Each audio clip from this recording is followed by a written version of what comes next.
Hi, I'm Julie. I'm a life coach in Manhattan, and I want to just talk about one key idea right now, which is how to face a fear. Because that's the number one thing that tends to get in the way of our goals, right? Is we have this big, great plan of all these things we want to do, and then we have this kind of numbing, freezing fear that keeps us from taking action. And we need to take that action to get what we want, right? So I'm going to give you some tips right now of how you can just get past that fear so that it never has to stand in your way again. And this is something you can do right now, today, and for the rest of your life. The first thing you need to ask yourself is, what is my fear? There is a fear in your life right now that you have not noticed yet, and I want you to notice it right now. There's a fear in your life right now that you've been ignoring. Because if you didn't have something that you were ignoring, you would have everything you wanted in your life. It's just the way it works. We all have these fears that are kind of buried. So if you think to yourself, all right, what have I been ignoring? What fear is there that I haven't been aware of, that I haven't been able to face yet?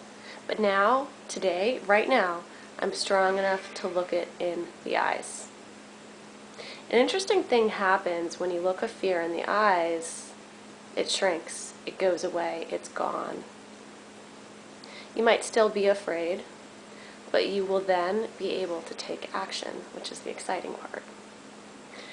So to do this, take a few deep breaths, get really connected with yourself, really centered, and ask yourself, all right, what is it? What is this thing that I've been afraid to see, afraid to look at?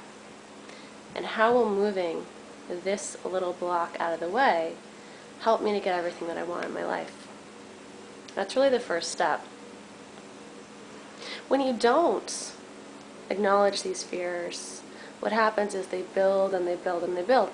It's like that kid in the grocery store who wants the candy, and the kid's saying, Mom, I want the candy, and the mother's ignoring the kid.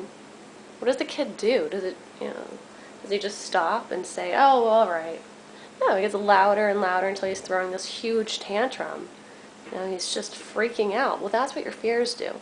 When you don't look them in the eye and acknowledge them and say, look, I see that you're there, they get louder and louder and louder until they're basically screaming.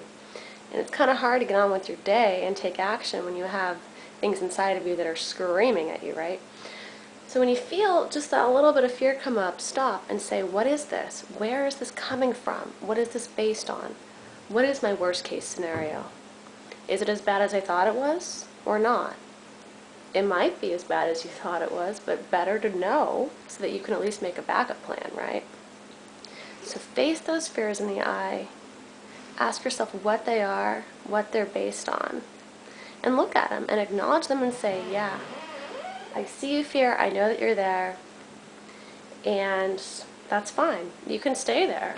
I'm not going to try to force you to leave, but I know that you're there. But I'm going to do this anyway. So give that a shot, see what happens with that. Like I said, my name is Julie. I'm a life coach in Manhattan. If you would like to work with me, I have my website and my email information up here on this website. So I hope that this helped you, and have a great day.